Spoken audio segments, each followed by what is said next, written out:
Welcome back to my YouTube channel. ಒಂದೇ ನಿಮಿಷದಾಗೆ egg rice ಮಾಡೋದು ಹೆಂಗೆ ಅಂತ ಹೇಳ್ಕೊಡ್ತೀನಿ ನೋಡಿ. 3 ಎಗ್ ತೊಗೊಂಡಿದ್ದೀನಿ, ಈರುಳ್ಳಿ, ಹಸಿಮೆಣಸಿನ್ಕಾಯಿ, ಕೊತ್ತಂಬರಿ ತೊಗೊಂಡಿನಿ. ಹಾಕೋರು ಬೆಳ್ಳುಳ್ಳಿ ಕೂಡ ಹಾಕ್ತಾರೆ.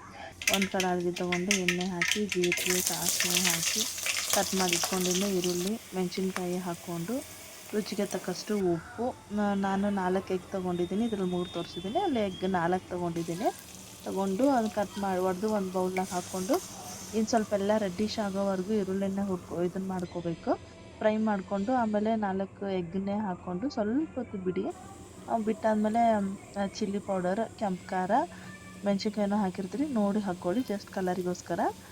ಆಮೇಲೆ ಫುಲ್ ಒಂದು ಸ್ವಲ್ಪ ಬೆಂದಿಸ್ಕೊಂಡಿರ್ತೀವಲ್ವ, ಫ್ರೈ ಮಾಡಬೇಕು. ರೈಸನ್ನು ಮಾಡಿ ಇಟ್ಕೊಂಡ್ಬಿಟ್ಟಿದ್ದೆ ನಾನು ಆಲ್ರೆಡಿ.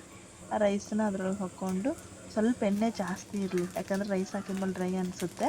ಅದಕ್ಕೆ ಎಣ್ಣೆ ಜಾಸ್ತಿ ಇದ್ದರೆ ರೈಸ್ ಹಾಕಿದ ತಕ್ಷಣ ಅಲ್ಲಿ ಕವರ್ ಆಗುತ್ತೆ. ಫುಲ್ ಮಸ್ತ್ ಆಗಿರೋ ಎಗ್ ರೈಸ್ ಸೂಪರಾಗಿ ರೆಡಿ ಮಾಡಿ ನೋಡಿ.